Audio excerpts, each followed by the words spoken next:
어머님, 여기는 어머님 집이 아니에요. 평생 모은 돈을 몽땅 내어준 그 집에서 며느리의 얼굴이 180도 변했습니다. 어제까지 다정하게 웃던 그 입에서 독이 쏟아졌어요. 아들은 고개를 돌렸습니다.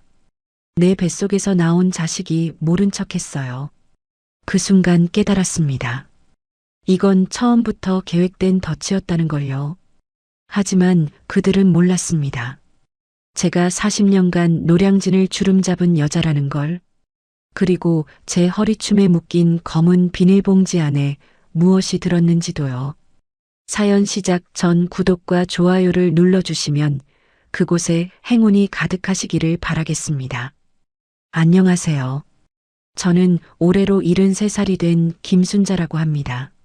남편과 함께 노량진 수산시장에서 좌판 하나로 시작해 지금은 냉동창고 3개를 운영하는 도매업계의 큰손이 되었어요. 남부럽지 않게 살아왔습니다. 그런데 제 인생에서 내 핏줄이라고 믿었던 아이에게 이런 끔찍한 일을 당하게 될 줄은 꿈에도 몰랐어요. 기막히고 억장 무너지는 사연, 이제부터 한번 말씀드려 볼까 합니다. 새벽 3시, 알람이 울리기도 전에 눈이 떠졌습니다. 40해가 넘도록 이 시간에 일어났으니 몸이 시계가 된 거죠. 침대 옆 스탠드를 켜고 제 손을 내려다봤어요. 손가락 마디마다 굳은 살이 박여 있고 손톱 밑에는 아무리 씻어도 빠지지 않는 비린내가 스며 있었습니다. 젊은 시절에는 이 냄새가 부끄러웠어요. 목욕탕에 가면 사람들이 슬쩍 자리를 피하곤 했거든요. 하지만 이제는 알아요. 이 냄새가 제 인생이고 제 자부심이라는 걸요. 이 손으로 생선 배를 갈랐고 얼음 박스를 날랐고 남편 없이 아들을 키웠습니다. 노량진 수산시장 새벽은 전쟁터와 다름없었습니다. 트럭들이 줄지어 들어오고 경매사의 목소리가 시장 전체를 쩌렁쩌렁 울렸어요. 저는 장화를 신고 냉동창고 3곳을 돌며 재고를 점검했습니다. 25해 전에 좌판 하나로 시작했는데 지금은 이 시장에서 저를 모르면 간첩 소리를 듣습니다. 김순자, 노량진의 여제라고 부르는 사람도 있어요. 좀 오글거리는 별명이지만 싫지는 않았습니다. 냉동창고 문을 열자 직원 2명이 구석에서 담배를 피우고 있었어요. 제가 들어서자 황급히 담배를 등 뒤로 숨기더군요. 이미 연기가 자욱한데 뭘 숨긴다고 숨겨지나요? 야, 이 사람들아. 담배 피울 거면 밖에서 펴. 생선의 냄새 배면 어쩔 거야. 목소리가 낮고 단호했습니다. 덩치 좋은 남자 직원들이 고개를 푹 숙이며 밖으로 나갔어요. 저는 장부를 펼쳐 숫자를 하나하나 짚어봤습니다. 글은 서툴러도 숫자만큼은 귀신같이 기억하는 게 제 장기였죠. 어음 한 장 잘못 보면 전 재산을 날리는 게 이 바닥이니까요.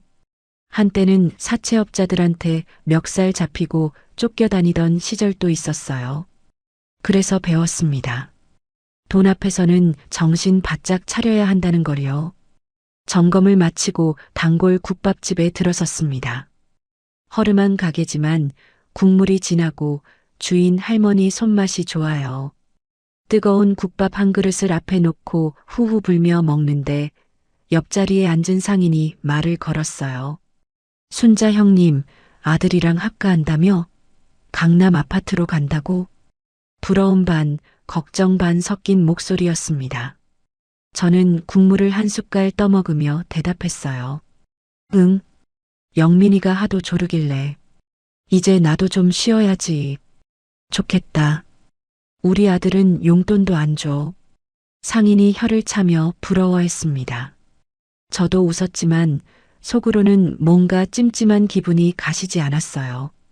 설명하기 어려운 불안감이랄까요? 아들이 효도하겠다는데 왜 마음 한구석이 편치 않은지 스스로도 알 수 없었습니다. 오후 2시쯤이었어요. 시장 입구에 검은색 벤츠가 멈춰 섰습니다.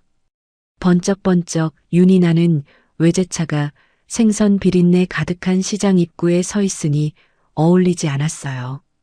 지나가던 상인들이 고개를 돌려 쳐다봤습니다. 차에서 내린 건 제 아들 영민이었어요. 42살, 제가 생선 비린내 풍기며 번 돈으로 유학까지 보냈습니다. 비싼 양복을 빳빳하게 차려입고 구두는 반짝반짝 윤이 났어요. 머리도 깔끔하게 빗어 넘겼더군요. 그런데 시장 안으로 들어서자마자 손수건을 꺼내 코를 막더군요.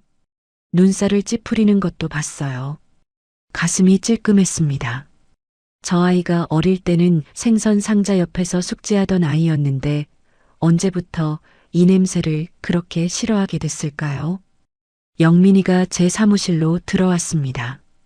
좁은 사무실에는 장부와 서류가 쌓여 있었고 벽에는 수산물 시세표가 빼곡히 붙어 있었어요. 아들은 주변을 둘러보더니 의자에 앉기 전에 손수건으로 의자를 한번 털었습니다. 살짝 인상을 쓰는 것도 놓치지 않았어요. 그 모습을 보는데 서운함이 밀려왔습니다. 하지만 내색하지 않았어요. 자식 앞에서 약한 모습 보이기 싫었거든요. 어머니, 영민이가 갑자기 바닥에 무릎을 꿇었습니다. 저는 놀라서 벌떡 일어섰어요. 야, 이게 무슨 짓이야?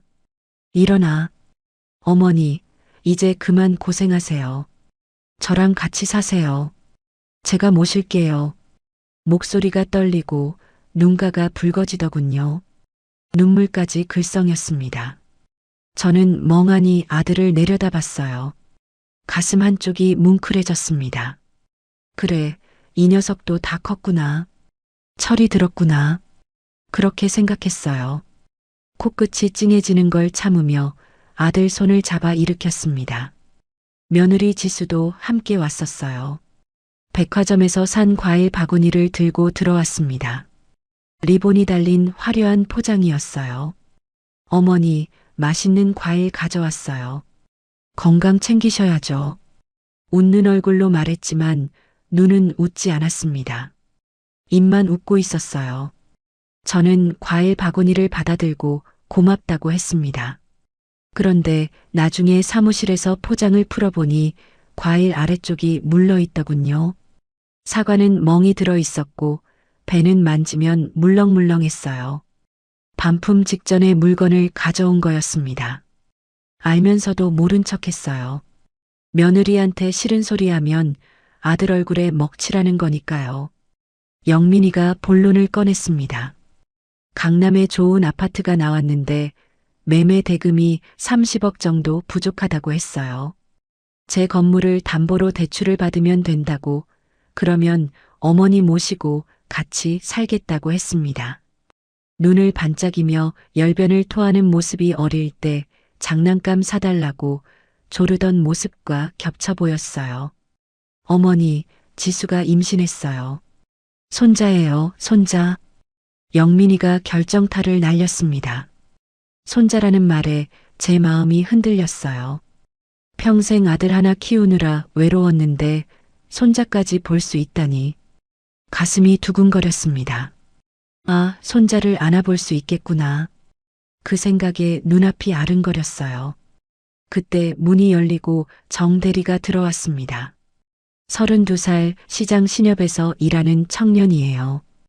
어릴 때 집안 형편이 어려워 학교를 못 다녔는데 제가 장학금을 대줘서 대학까지 보냈습니다. 그 뒤로 저를 친어머니처럼 따르는 아이예요. 정 대리는 영민이를 보더니 표정이 굳었습니다. 저를 한쪽으로 데려가서 작은 목소리로 말했어요. 회장님, 아드님 사업 상황이 안 좋습니다. 제가 알아보니까 이미 여러 곳에서 대출을 받으셨더라고요. 이거 위험합니다. 정 대리의 목소리에는 걱정이 가득했습니다. 눈빛이 진지했어요. 하지만 저는 고개를 저었습니다. 알아. 근데 손자가 생긴데 내가 어떻게 안 도와줘. 정 대리가 입술을 꽉 깨물었습니다. 더 말하고 싶은 게 있어 보였지만 제 눈치를 보며 물러났어요. 며칠 후 서류를 준비하는 날이 됐습니다. 저는 늘 허리춤에 차고 다니는 꼬질꼬질한 검은 비닐봉지를 꺼냈어요. 영민이가 그걸 보더니 얼굴을 찡그렸습니다. 아우, 엄마. 제발 그 더러운 봉지 좀 버려요. 냄새나잖아요. 질색하는 표정이었어요. 저는 대꾸하지 않고 봉지에서 낡은 인감도장을 꺼냈습니다.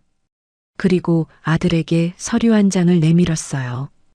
이거 신협에서 대출 보증 때문에 쓰는 형식적인 서류야. 여기 지장 찍어. 사실은 거짓말이었습니다. 그 서류는 효도 계약 불이행 시 즉시 소유권 이전 가등기 실행 및 채무 전액 상환 각서였어요. 제가 시장 바닥에서 어엉깡으로 잔뼈가 굵은 사람인 거 아들은 까맣게 모르고 있었습니다. 저를 그저 글도 잘 모르는 늙은 어머니로만 알았던 거죠. 영민이는 서류를 읽지도 않았습니다. 한 글자도 안 봤어요. 아유, 엄마 믿죠. 빨리 짐 싸요. 1초 만에 지장을 찍어버렸습니다.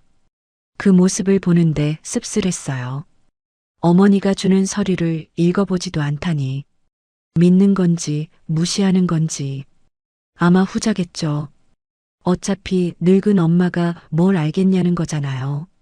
며느리 지수가 제 짐을 정리하다가 옷가지를 보더니 말했습니다. 어머니, 이 옷들은 버리고 오셔야 해요. 냄새가 섬유에 박혔어요. 그러면서 쓰레기 봉투를 건넸습니다. 웃는 얼굴이었지만 그 속에 담긴 뜻은 분명했어요. 당신은 더럽다, 냄새난다. 그러니까 새로 사 입어라. 속이 부글부글 끓었지만 참았습니다. 합가하면 달라지겠지. 정이 들면 나아지겠지. 스스로를 다독였어요. 이사 날짜를 잡으며 아들 부부가 눈빛을 교환하는 걸 봤습니다. 입꼬리가 살짝 올라가고 고개를 살짝 끄덕이는 모습이요. 마치 성공했어 라고 말하는 것 같았어요. 그 순간 등줄기가 서늘해졌습니다. 뭔가 잘못된 것 같은 느낌 하지만 확신할 수 없는 불안함이 스멀스멀 기어올랐어요. 그날 밤 잠자리에 누워서도 잠이 오지 않았습니다. 천장을 멍하니 바라보다가 남편 사진을 꺼내 들었어요. 사진 속 남편은 젊고 건강했습니다. 우리가 막 결혼했을 때 시장에서 같이 생선을 팔던 시절이었죠. 남편이 일찍 세상을 떠나고 혼자서 아이를 키웠어요. 비 오는 날도 눈 오는 날도 새벽 시장에 나가야 했습니다. 어린 영민이를 생선 상자 옆에 재우고 일했던 기억이 떠올랐어요. 영감, 영민이가 효도한다는데 왜 이렇게 마음이 안 놓일까? 속삭이듯 물었지만 대답은 없었습니다. 손에 쥔 검은 비닐봉지를 만지작거렸어요. 이 봉지 안에 든 서류가 보험이 되어줄 거라고, 설마 내 자식이 나를 버리겠냐고 반쯤은 믿으면서도 반쯤은 대비하는 제 자신이 한심했습니다. 자식을 의심하는 어미가 어디 있어요. 그런데 왜 이 봉지를 놓을 수가 없는 걸까요? 창밖으로 새벽이 밝아오고 있었어요. 내일이면 30년 살던 이 집을 떠납니다. 강남 아파트로, 아들 곁으로. 설레어야 할 텐데 가슴 한구석이 자꾸 쓰렸습니다. 40에 넘게 새벽 3시에 일어나던 몸이 오늘따라 유독 무겁게 느껴졌어요. 어디선가 시장 트럭이 지나가는 소리가 들렸습니다. 익숙한 그 소리인데 이제는 더 이상 이 소리도 듣지 못하게 되는구나 싶으니 괜스레 코끝이 찡하고 시큰해졌어요. 이사 당일 아침 저는 30년 살던 집을 마지막으로 둘러봤습니다. 남편과 함께 처음 이 집에 들어왔을 때가 엊그제 같은데 벌써 그 세월이 흘렀더군요. 벽에 걸린 남편 영정 사진을 조심스럽게 내려 캐리어에 넣었습니다. 영감, 나 이제 아들 집으로 가요. 손자도 볼 수 있대요. 속으로 인사를 건네는데 코끝이 찡했어요. 짐은 캐리어 2개가 전부였습니다. 며느리 지수가 옷은 다 버리고 오라고 했으니까요. 평생 모은 살림살이를 정리하고 나니 남는 게 별로 없더군요. 그래도 검은 비닐봉지만은 꼭 챙겼습니다. 허리춤에 단단히 묶고 외투로 가렸어요. 아들이 서명한 그 서류가 들어있으니까요. 오후 2시쯤 택시를 타고 강남 아파트에 도착했습니다. 번쩍번쩍한 로비에 들어서니 경비원이 저를 위아래로 훑어보더군요. 낡은 외투에 꼬질꼬질한 캐리어를 끌고 있으니 어울리지 않는다고 생각했나 봅니다. 어디 가세요? 하고 퉁명스럽게 묻길래 1, 2, 0, 6호 간다고 했더니 그제야 고개를 끄덕였어요. 엘리베이터를 타고 12층에서 내렸습니다. 복도가 호텔처럼 깨끗하고 조용했어요. 바닥에는 카펫이 깔려 있었고 은은한 조명이 켜져 있었습니다. 1206호 앞에 서서 초인종을 눌렀습니다. 심장이 두근거렸어요. 드디어 아들과 함께 사는구나. 손자도 곧 볼 수 있겠구나. 그런 설렘이 있었습니다. 그런데 문이 열리자마자 분위기가 이상했습니다. 며느리 지수가 문 앞을 떡하니 가로막고 서 있었거든요. 3주 전에 눈물까지 흘리며 같이 살자고 하던 그 사람 맞나 싶을 정도로 표정이 싸늘했습니다. 어머님, 여기가 어디라고 마음대로 들어와요? 지수가 팔짱을 낀 채 차갑게 내뱉었습니다. 저는 귀를 의심했어요. 뭐라고요? 되물으려는데 목소리가 나오지 않았습니다. 오늘 이사 오기로 한 날 아니니? 문 좀 열어다오. 제가 간신히 입을 열었습니다. 목소리가 떨렸어요. 여기는 제 집인데요. 허락도 없이 왜 시어머니가 멋대로 쳐들어와요? 지수가 눈을 가늘게 뜨고 저를 내려다봤습니다. 그 눈빛이 섬뜩했어요. 불과 3주 전에 제 손을 꼭 잡고 친정 엄마처럼 모시겠다던 사람의 눈이 아니었습니다. 마치 처음 보는 불청객을 대하듯 냉담했어요. 그때 안쪽에서 아들 영민이가 쭈뼛거리며 나왔습니다. 제 눈치를 보다가 아내를 힐끗 쳐다봤어요. 그 모습이 어찌나 비굴해 보이던지 가슴이 철렁 내려앉았습니다. 지수야, 엄마 오늘 오시기로 한 날이잖아. 왜 그래? 영민이가 기어들어가는 목소리로 말했습니다. 하지만 지수가 날카롭게 쏘아붙이자 금세 꼬리를 내렸어요. 당신은 좀 빠져 있어. 어머님하고 내가 얘기할 거니까 나서지 마. 영민이가 아내의 눈치를 살피더니 슬금슬금 뒤로 물러났습니다. 제 아들이 저렇게 찌질한 놈이었나 싶어 한숨이 절로 나왔어요. 10억이 넘는 아파트를 팔아 빚을 갚아줬건만 제 앞에서 한마디도 못하는 꼴이라니요. 일단 들어오세요. 어차피 계약서에 서명했으니까 내쫓을 명분도 없네. 지수가 비아냥거리듯 말하며 몸을 비켜 섰습니다.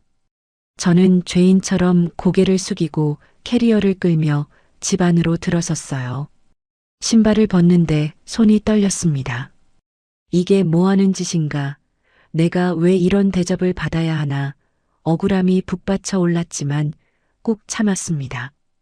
거실은 넓고 화려했습니다. 커다란 창문으로 햇살이 쏟아져 들어오고 비싼 가죽 소파와 대리석 테이블이 놓여 있었어요. 제가 평생 생선 비린내 맡으며 번 돈으로 마련한 집이었습니다. 그런데 저는 그 거실에 앉을 자격도 없는 것처럼 느껴졌어요. 어머님 방은 저쪽이에요. 따라오세요. 지수가 턱짓으로 복도 끝을 가리켰습니다. 저는 캐리어를 끌고 복도를 따라 걸었어요. 점점 어두워지더니 막다른 곳에 작은 문이 하나 있었습니다.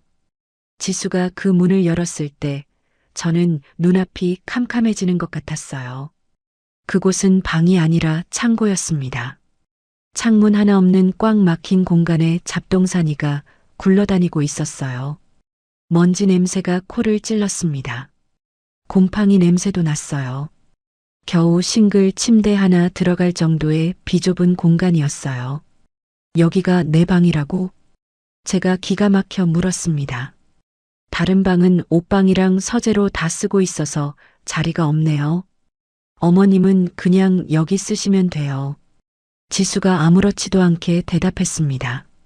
마치 당연한 일이라는 듯이요. 지수야, 이건 창고잖아. 사람이 어떻게 창문도 없는 곳에서 자니? 제가 목소리를 높였습니다. 분노가 치밀어 올랐어요. 하지만 지수는 코웃음만 쳤습니다. 불만 있으시면 나가세요. 아, 맞다. 어머님 집은 이미 팔아서 갈 데도 없으시죠? 지수가 비릿하게 웃으며 쏘아붙였습니다. 그 순간 저는 정신이 번쩍 들었어요. 이것이 처음부터 저를 노리고 짠 각본이었구나. 제 재산을 빼앗기 위해 철저하게 준비된 연극이었구나. 눈물 흘리며 손잡던 것도, 친정 엄마처럼 모시겠다던 것도 전부 거짓이었습니다. 저는 이를 악물었습니다. 화가 나서 당장이라도 뺨을 후려치고 싶었지만 참았어요. 아직은 때가 아니었습니다. 허리춤에 묶인 검은 비닐봉지를 손으로 만져봤습니다. 그 안에 든 서류가 제 유일한 무기였어요. 그날 밤 저는 먼지 냄새 나는 창고 바닥에 얇은 이불 한 장을 깔고 누웠습니다. 냉기가 등골을 타고 올라왔어요. 시멘트 바닥은 뼛속까지 차가웠습니다. 70평생을 살면서 이런 대접을 받아본 적이 없었습니다. 새벽 시장에서 생선 상자 옆에서 잠든 적은 있어도 내 자식 집에서 창고에 처박힌 적은 없었어요. 그때는 먹고 살기 위해서였지 지금처럼 버림받아서가 아니었습니다. 천장을 멍하니 바라보는데 거실에서 웃음소리가 들려왔습니다. 영민이와 지수가 텔레비전을 보며 낄낄거리는 소리였어요. 맛있는 냄새도 함께 흘러들어왔습니다. 고기 굽는 냄새였어요. 김이 모락모락 나는 저녁상을 받으며 행복하게 웃고 있겠죠. 저는 저녁도 못 먹었습니다. 아무도 밥을 차려주지 않았거든요. 물 한 잔도 주는 사람이 없었습니다. 배가 고팠지만 그보다 서러움이 더 컸습니다. 눈물이 볼을 타고 흘러내렸어요. 소리내어 울 수도 없었습니다. 울음소리가 새어나가면 또 무슨 핀잔을 들을지 몰랐으니까요. 이불을 입에 물고 흐느꼈습니다. 어깨가 들썩거렸어요. 문득 노량진 시장이 떠올랐습니다. 지금쯤 경매가 한창이겠죠. 경매사의 우렁찬 목소리가 시장을 울리고 상인들이 바쁘게 움직이고 있을 거예요. 그 비린내 가득한 시장이 그리웠습니다. 거기서는 제가 여제였어요. 누구도 저를 무시하지 않았습니다. 그런데 여기서는 뭡니까? 창고에 처박힌 귀찮은 짐덩이, 그게 지금 제 신세였습니다. 남편 영정 사진을 꺼내 가슴에 품었습니다. 영감, 내가 이 꼴이 됐어요. 우리 아들이 이렇게 변할 줄 누가 알았겠어요. 속삭이듯 말했지만 대답은 없었습니다. 사진 속 남편은 여전히 젊고 건강한 모습으로 웃고 있었어요. 그 웃음이 오히려 가슴을 후벼 팠습니다. 저 사람이 살아 있었다면 이런 일은 없었을 겁니다. 남편은 사람 보는 눈이 밝았거든요. 지수를 처음 데려왔을 때 뭔가 석연찮다고 했었는데 저는 그 말을 무시했어요. 아들이 좋아하니까 괜찮을 거라고, 결혼하면 달라질 거라고 스스로를 속였습니다. 그게 화근이었어요. 새벽녘이 되어서야 겨우 눈을 붙였습니다. 꿈속에서도 지수의 차가운 눈빛이 떠올랐어요. 잠결에 몸을 뒤척이다가 딱딱한 바닥에 어깨를 부딪혔습니다. 여기가 어디지 하고 눈을 떴을 때 캄캄한 창고 천장이 보였어요. 꿈이 아니었습니다. 아침이 되자 복도에서 지수의 발소리가 들렸습니다. 문이 벌컥 열리더니 플라스틱 그릇 하나가 바닥에 툭 놓였어요. 어머님, 아침이에요. 드세요. 그리고 문이 다시 닫혔습니다. 저는 그릇을 들여다봤어요.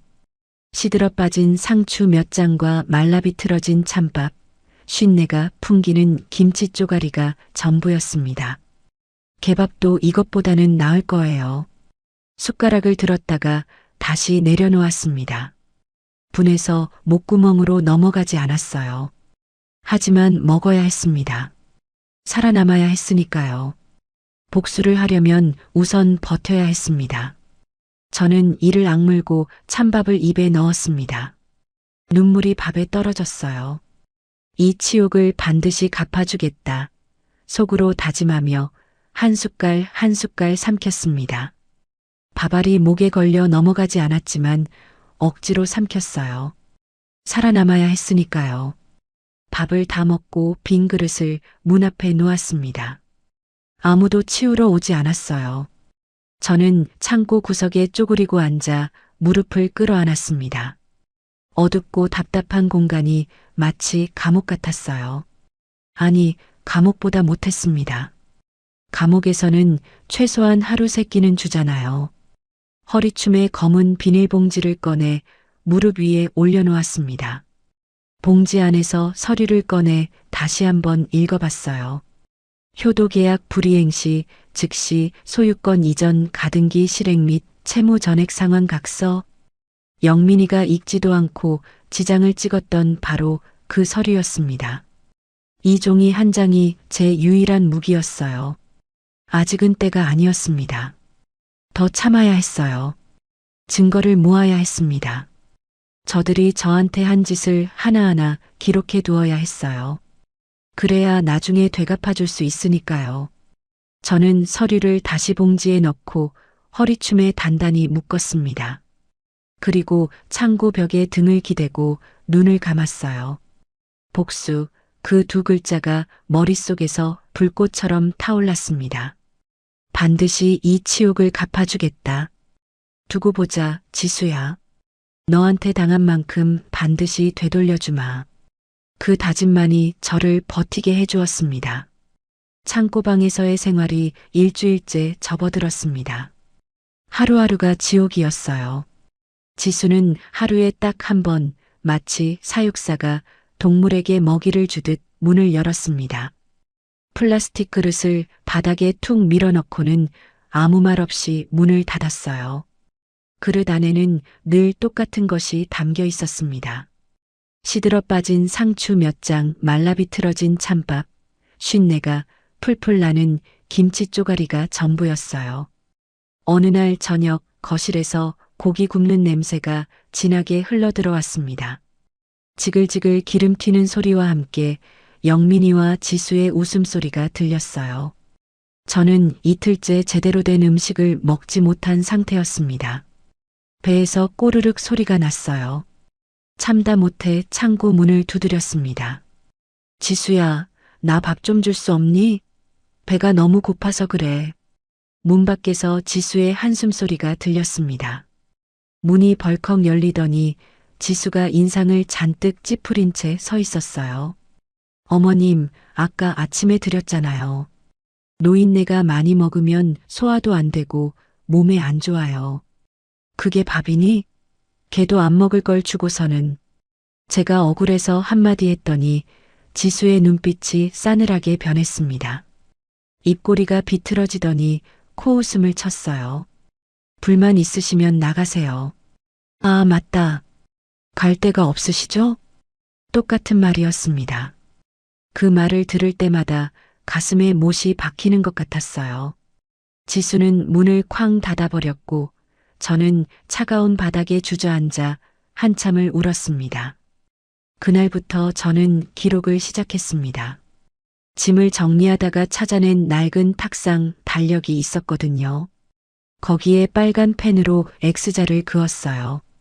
밥을 굶긴 날을 표시하는 저만의 기록이었습니다. 일주일 사이에 벌써 X자가 4개나 찍혀 있었어요. 이 달력이 나중에 증거가 될 거라고 생각했습니다. 며칠 뒤 지수가 친구와 통화하는 소리가 얇은 문을 뚫고 들려왔습니다. 저는 귀를 바짝 세우고 들었어요. 응, 그래. 나 어제 백화점 가서 명품 가방 질렀잖아. 300만 원짜리 신상인데 역시 비싼 게 다르더라. 지수가 신이 나서 떠들어댔습니다. 제 노후 자금이자 병원비로 쓰라고 준 1억 원이었어요.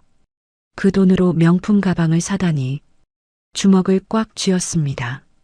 손톱이 손바닥에 파고들었어요. 그리고 다음 달에 유럽 여행 가기로 했어. 파리 갔다가 밀라노 찍고 올 거야. 완전 설레지 않니? 저는 이를 악물었습니다. 분노가 치밀어 올랐지만 어쩔 수가 없었어요. 증거가 없었습니다. 제 말만으로는 아무도 믿어주지 않을 거예요. 녹음이라도 할 수 있다면 좋을 텐데 휴대폰은 이사 오기 전에 해지해 버렸거든요. 지수가 어차피 집 전화 쓰면 된다고 해서요. 그것도 다 계획이었던 겁니다. 그렇게 2주일이 더 흘렀습니다. 몸무게가 눈에 띄게 줄었어요. 예전에 입던 바지가 헐렁해져서 허리띠를 2칸이나 졸라매야 했습니다. 거울이 없어서 제 얼굴을 볼 수 없었지만 손으로 만져보면 광대뼈가 툭 튀어나온 게 느껴졌어요. 이러다가 정말 죽겠구나 싶었습니다. 영민이는 그동안 단 한 번도 창고 방문을 열어보지 않았습니다. 출퇴근할 때 복도를 지나가는 발소리는 들렸지만 멈춰 서는 법이 없었어요. 제 아들이 저렇게 무정한 놈이었나 싶어 가슴이 미어졌습니다. 지수에게 기가 죽어 꼼짝도 못하는 걸 보면 불쌍하기도 했어요. 하지만 저를 이 지경으로 만든 공범인 건 분명했습니다. 어느 날 오후 현관 초인종 소리가 울렸어요. 저는 창고 문에 귀를 바짝 대고 들었습니다. 누구세요? 지수가 인터폰에 대고 물었습니다. 지수 씨, 나야. 수아. 그 목소리를 듣는 순간 심장이 쿵 뛰었습니다. 수아, 제 40년 지기 단짝 친구였어요. 노량진 시장에서 함께 장사하며 희로애락을 나눈 사람이었습니다. 제가 합가한다고 했을 때 걱정스러운 눈빛으로 바라보던 수아의 얼굴이 떠올랐어요. 지수가 사색이 되어 창고 방으로 뛰어왔습니다. 문을 벌컥 열더니 제 귀에 대고 낮게 속삭였어요. 어머님, 지금 친구분 오셨거든요. 절대 헛소리 하시면 안 돼요. 입 한번 잘못 놀리면 밥이고 뭐고 아예 안 줄 거예요. 지수의 눈빛이 칼날처럼 날카로웠습니다. 저는 힘없이 고개를 끄덕였어요. 지수가 현관으로 달려가 문을 열었습니다. 그러자 목소리가 180도 달라지더군요. 어머, 수아 이모님. 어쩐 일이세요? 연락도 없이. 꾀꼬리처럼 맑고 상냥한 목소리였습니다. 저 표독스러운 입에서 어떻게 저런 소리가 나오는지 소름이 돋을 지경이었어요. 윤자가 전화를 통 안 받아서 걱정이 돼서 왔지. 혹시 어디 아픈 건 아닌가 싶어서. 수아가 걱정스러운 목소리로 말했습니다. 그 말에 코끝이 찡해졌어요. 연세가 있으셔서 그런지 잠이 많아지셨더라고요. 전화 소리도 못 듣고 주무시나 봐요. 지수가 눈 하나 깜짝 않고 거짓말을 했습니다. 능청스럽기가 뱀 같았어요. 그래도 얼굴은 보고 가야지. 잠깐 보자. 수아가 물러서지 않고 말했습니다. 지수가 어쩔 수 없다는 듯 저를 데리러 왔어요. 창고방에서 나와 거실로 향하는데 다리가 후들거렸습니다. 2주일 넘게 제대로 못 먹었더니 기운이 하나도 없었거든요. 거실로 나가자 수아가 저를 보고 깜짝 놀랐습니다. 신발도 제대로 벗지 않고 달려와 제 손을 덥석 잡았어요. 윤자야, 세상에. 너 얼굴이 왜 이렇게 반쪽이 됐어? 어디 많이 아팠던 거야? 수아의 눈가에 눈물이 그렁그렁 맺혔습니다. 그 따뜻한 손길에 저도 울컥했어요. 하지만 내색할 수 없었습니다. 지수가 옆에서 눈을 번득이며 지켜보고 있었으니까요. 어머님이 얼마 전에 독감을 심하게 앓으셨거든요. 입맛이 없으셔서 식사를 잘 못하셨어요. 제가 정성껏 간호했는데도 회복이 좀 더디시네요. 지수가 재빠르게 끼어들었습니다. 거짓말도 참 기가 막히게 하더군요. 지수 씨, 제가 맛있는 차 좀 내올게요. 편하게 앉아 계세요. 지수가 주방으로 향했습니다. 그 틈을 타 수아가 소파에 앉은 제 옆으로 바짝 다가왔어요. 그러더니 가방에서 재빠르게 무언가를 꺼내 제 손에 쥐어주었습니다. 윤자야, 이거 아무도 모르게 잘 숨겨. 충전기도 같이 넣었어. 수아가 귀에 대고 속삭였습니다. 저는 손안에 든 것을 만져봤어요. 작고 납작한 감촉, 휴대폰이었습니다. 심장이 두근거렸어요. 얼른 외투 안쪽 주머니에 밀어 넣었습니다. 녹음 기능 알지? 버튼 누르면 바로 녹음돼. 그리고 이것도. 수아가 주머니에서 초콜릿 몇 개를 더 꺼내 제 손에 쥐어주었어요. 당장이라도 뜯어먹고 싶었지만 참았습니다. 고마워. 저는 입만 벙긋거리며 대답했어요. 목이 메어 소리가 나오지 않았습니다. 수아는 제 남편이 살아있을 때부터 알고 지낸 사이였어요. 제가 얼마나 힘들게 살아왔는지, 얼마나 악착같이 돈을 모았는지, 아들을 위해 얼마나 희생했는지 다 아는 사람이었습니다. 그런 수아가 이렇게 찾아와 준 것만으로도 위로가 되었어요. 지수가 차를 들고 돌아왔습니다. 화려한 과일 접시도 함께 가져왔더군요. 제가 있을 때는 시든 상추만 주더니 손님 앞에서는 생색을 내는 거였어요. 이거 백화점에서 산 비싼 수입 과일이에요. 어머님 드리려고 특별히 사다 놨던 건데 이모님도 맛 좀 보세요. 저는 속으로 코웃음을 쳤습니다. 제가 저 과일 한 조각이라도 먹어본 적이 있나요? 하지만 아무 말도 하지 않았어요. 아직은 때가 아니었습니다. 수아가 30분쯤 있다가 자리를 털고 일어났습니다. 제 어깨를 꽉 쥐며 눈빛으로 신호를 보냈어요. 힘내라고 말하는 것 같았습니다. 윤자야, 밥 잘 챙겨 먹고 몸조리 잘해. 또 올게. 수아가 현관으로 향했습니다. 저는 아쉬운 마음을 꾹 누르며 배웅했어요. 현관문이 닫히자마자 지수의 얼굴이 귀신처럼 변했습니다. 싸늘한 눈으로 저를 노려보더니 부엌으로 성큼성큼 걸어갔어요. 물컵에 물을 가득 받아 들고 왔습니다. 어머님, 정신 좀 차리셔야겠어요. 지수가 망설임 없이 제 얼굴에 물을 확 끼얹었습니다. 차가운 물이 얼굴을 때리고 옷을 적셨어요. 너무 갑작스러워 비명도 지르지 못했습니다. 모멸감에 온몸이 부들부들 떨렸어요. 하지만 저는 본능적으로 주머니 속 휴대폰의 녹음 버튼을 눌렀습니다. 수아가 미리 알려준 대로였어요. 너 지금 시어머니한테 무슨 짓이니? 제가 물에 젖은 채로 소리쳤습니다. 여기는 제 집이에요. 어머님은 그냥 얹혀 사는 식객이라고요. 주제 파악 좀 하세요. 지수가 비웃으며 쏘아붙였습니다. 그 말이 휴대폰에 선명하게 녹음되고 있었어요. 저는 흠뻑 젖은 옷을 입은 채 창고 방으로 돌아왔습니다. 문을 닫고 나서야 휴대폰을 꺼내 확인했어요. 빨간 불이 반짝이고 있었습니다. 녹음 중 지수의 악마 같은 목소리가 고스란히 담겨 있었습니다. 고맙다, 수아야. 정말 고맙다. 저는 휴대폰을 가슴에 품고 눈물을 흘렸습니다. 어둠 속에서 작은 빛 하나가 켜진 기분이었어요. 이제 무기가 생겼습니다. 복수의 칼날을 갈 준비가 된 거였어요. 젖은 옷을 갈아입고 싶었지만 마른 옷이 별로 없었습니다. 지수가 옷은 다 버리고 오라고 해서 몇 벌 못 가져왔거든요. 그나마 있는 것도 빨래를 못해서 냄새가 났어요. 저는 젖은 옷 위에 마른 외투를 겹겹이 걸치고 바닥에 누웠습니다. 춥고 배고프고 서러웠지만 가슴 속에는 희망의 불씨가 피어올랐어요. 앞으로 지수가 하는 말을 하나도 빠짐없이 전부 녹음할 거였습니다. 밥을 굶긴 날도 빼놓지 않고 계속 기록할 거예요. 증거가 쌓이면 그때 반격할 겁니다.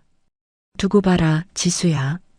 내가 나한테 한 짓 한 푼도 빠짐없이 반드시 되갚아주마. 저는 이를 꽉 악물고 굳게 다짐했습니다. 수아에게 휴대폰을 받은 뒤로 저는 지수가 하는 말을 모조리 녹음했습니다. 며느리가 문을 열 때마다 주머니 속에서 녹음 버튼을 눌렀어요. 지수는 제가 휴대폰을 가지고 있는 줄 꿈에도 모르고 온갖 폭언을 쏟아냈습니다. 그 더러운 말들이 하나하나 저장되고 있었죠. 3개월이 흘렀습니다. 탁상 달력의 X 표시는 어느새 30개가 넘었어요. 한 달에 열흘 이상 밥을 굶겼다는 뜻이었습니다. 몸무게는 10kg 넘게 빠졌고 뼈만 앙상하게 남았어요. 거울이 없어서 제 모습을 볼 수 없었지만 손목을 보면 알 수 있었습니다. 시계가 헐렁해져서 돌아갈 지경이었거든요. 창고방의 공기는 늘 축축하고 퀴퀴했습니다. 환기가 안 되니 곰팡이 냄새가 진동했어요. 밤마다 기침이 터져 나왔습니다. 폐에 곰팡이라도 핀 게 아닌가 걱정이 되었어요. 하지만 병원에 가자고 말할 수도 없었습니다. 지수가 허락할 리 없었으니까요. 어느 날 저녁 지수가 승진 파티를 열었습니다. 영민이가 회사에서 부장으로 승진했다면서요. 거실에서 경쾌한 음악이 흘러나오고 샴페인 잔 부딪히는 소리가 들렸어요. 웃음소리와 수다 소리가 밤늦도록 끊이지 않았습니다. 자기야, 진짜 축하해. 역시 우리 남편 능력 있다니까. 다 당신 내조 덕분이야. 당신이 집안일 신경 안 쓰게 해줘서 일에만 집중할 수 있었어. 저는 창고방 구석에 쪼그리고 앉아 그 역겨운 대화를 듣고 있었습니다. 제가 창고에 갇혀 굶주리는 동안 저 인간들은 샴페인을 마시며 축배를 들고 있었어요. 테이블 위에는 김이 모락모락 나는 음식들이 산더미처럼 쌓여 있겠죠. 분노가 치밀어 올랐지만 참았습니다. 아직은 때가 아니었으니까요. 그날 밤 지수는 밥을 주지 않았습니다. 파티 준비하느라 바쁘다면서요. 다음 날도 그 다음 날도 마찬가지였어요. 저는 극심한 배고픔에 시달렸습니다. 수아가 몰래 넣어준 초콜릿도 진작 다 먹어버렸거든요. 사흘째 되는 날 밤 몸이 이상해지기 시작했습니다. 열이 펄펄 끓어 정신이 오락가락했어요. 이마를 만져보니 불덩이처럼 뜨거웠습니다. 온몸에 힘이 빠지고 식은땀이 줄줄 흘렀어요. 지수야, 문 좀 열어다오. 나 좀 살려다오. 저는 쉰 목소리로 문을 긁으며 애원했습니다. 하지만 밖에서는 텔레비전 소리만 들렸어요. 아무런 대답이 없었습니다. 저는 결국 바닥에 맥없이 쓰러지고 말았어요. 차가운 시멘트 바닥이 뺨에 닿았습니다. 의식이 가물가물해지면서 이대로 죽는 건가 하는 공포가 엄습했어요. 정신이 희미해져 갈 때 저는 마지막 힘을 짜내 휴대폰을 꺼냈습니다. 떨리는 손가락으로 관리사무소 번호를 눌렀어요. 수아가 미리 알려준 번호였습니다. 만약을 대비해서 외워두었거든요. 여보세요, 관리사무소입니다. 여기 1205호인데요. 1206호 창고 쪽에서 이상한 신음소리가 들려요. 확인 좀 해주세요. 저는 최대한 목소리를 바꿔 다른 사람인 척 신고했습니다. 숨이 턱턱 막혔지만 겨우 말을 마쳤어요. 네, 알겠습니다. 지금 바로 가보겠습니다. 전화를 끊고 나서 저는 다시 정신을 잃었습니다. 얼마나 지났을까요? 쾅쾅 문 두드리는 소리에 눈을 떴습니다. 현관에서 웅성거리는 소리가 들렸어요. 관리사무소에서 나왔습니다. 신고가 들어왔어요. 아니, 이 밤에 무슨 일이세요? 지수의 당황한 목소리가 들렸습니다. 이 집 창고 쪽에서 이상한 소리가 난다고 하던데 확인 좀 해야겠습니다. 아무것도 아니에요. 제가 아까 짐 정리하다가 물건을 좀 떨어뜨려서 소리가 컸나 봐요. 지수가 얼버무렸습니다. 하지만 관리사무소 직원은 물러서지 않았어요. 그래도 신고가 들어온 이상 확인은 해봐야 합니다. 문 좀 열어주시죠. 지수가 어쩔 수 없이 창고 문을 열었습니다. 직원이 안을 들여다보더니 기겁을 했어요. 세상에 할머니, 여기 왜 이러고 계세요? 정신 좀 차려보세요. 직원이 저를 흔들며 소리쳤습니다. 저는 간신히 눈을 떴어요. 괜찮아요. 목이 메어 제대로 말이 나오지 않았습니다. 괜찮긴요. 상태가 심각해 보이세요. 구급차 부르겠습니다. 직원이 전화기를 꺼내 들자 지수가 사색이 되어 말렸습니다. 아니에요. 제가 모시고 갈게요. 제 시어머니예요. 제가 차로 금방 병원 모시고 갈 테니까 걱정 마세요. 지수가 황급히 직원을 가로막았어요. 얼굴이 새하얗게 질려 있었습니다. 결국 저는 그날 밤 지수의 차에 실려 응급실에 다녀왔어요. 병원에서 의사가 심각한 표정으로 말했습니다. 영양실조에 탈수 증세까지 있으시네요. 보호자분, 어르신 식사는 제대로 챙겨드렸어요? 지수가 눈 하나 깜짝 않고 대답했습니다. 네, 물론이죠. 어머니가 원래 입맛이 없으셔서 식사를 거부하셔요. 치매 초기 증상이 있으셔서 그래요. 새빨간 거짓말이었습니다. 하지만 저는 반박할 기운도 없었어요. 링거를 맞고 나니 그제야 조금 정신이 돌아왔습니다. 집으로 돌아오는 차 안에서 지수가 낮게 으르렁거렸습니다. 어머님, 오늘 일 때문에 저 얼마나 창피했는지 아세요? 다신 이런 짓 하시면 안 돼요. 알겠죠? 저는 대답하지 않고 창밖만 바라봤습니다. 가로등 불빛이 스쳐 지나갔어요. 속으로는 쾌재를 불렀습니다. 제 계획대로 관리사무소 업무 일지에는 기록이 남았을 겁니다. 1206호 창고에서 노인이 쓰러져 있었음. 이 한 줄의 기록이 훗날 결정적인 증거가 될 거였어요. 집에 도착하자 지수는 저를 창고 방에 밀어넣고 문을 쾅 닫았습니다. 자물쇠 채우는 소리가 들렸어요. 예전에는 없던 자물쇠였습니다. 이제 밖에서 문을 잠가버리는 거였어요. 완전히 감금당한 거나 마찬가지였습니다. 하지만 저는 두렵지 않았어요. 오히려 증거가 하나 더 쌓였다고 생각했습니다. 며칠 뒤 지수가 누군가와 통화하는 소리가 들렸습니다. 저는 얼른 녹음 버튼을 눌렀어요. 응, 맞아. 1억 거의 다 썼지. 쇼핑 좀 하고 여행 몇 번 갔더니 남은 게 별로 없네. 지수가 친구와 깔깔거리며 통화하고 있었습니다. 시어머니? 아휴, 말도 마. 그냥 요양원에 처박으려고. 돈도 다 떨어졌고 밥 챙겨주는 것도 귀찮아 죽겠어. 저는 주먹을 꽉 쥐었습니다. 제 피 같은 돈 1억을 다 탕진하고는 이제 쓸모없으니 버리겠다는 거였어요. 요양원 비용? 국가에서 지원해주는 싼데 알아봤어. 등급 받으면 거의 공짜나 다름없대. 어차피 돈도 없으신데 좋은데 갈 필요 있니? 지수가 비웃듯 말했습니다. 그 말이 선명하게 녹음되고 있었어요. 다음 날 저녁 영민이가 퇴근해서 들어왔습니다. 지수가 심각한 표정으로 영민이를 소파에 앉혔어요. 자기야, 잠깐 앉아봐. 할 얘기 있어. 왜 그래? 무슨 일인데? 어머님 말이야. 요즘 치매가 급격히 심해지신 것 같아. 지수가 눈물까지 글썽이며 거짓말을 늘어놓았습니다.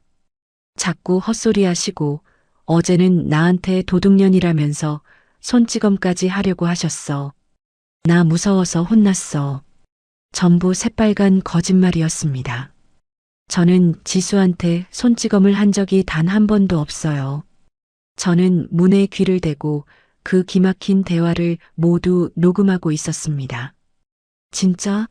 엄마가 그 정도야? 영민이가 충격을 받은 듯 물었습니다. 응. 이러다가 가스불이라도 켜놓으시면 큰일 나잖아. 전문 요양시설에 모시는 게 어머님한테도 좋을 것 같아. 지수가 교활하게 속삭였습니다. 요양병원 말하는 거야? 응, 내가 알아볼게. 어머님을 위해서라도 그게 최선이야. 영민이가 한숨을 쉬며 고개를 끄덕였습니다. 제 아들이 며느리 말만 듣고 저를 요양원에 처박으려 하고 있었어요. 배신감에 눈앞이 캄캄해졌습니다.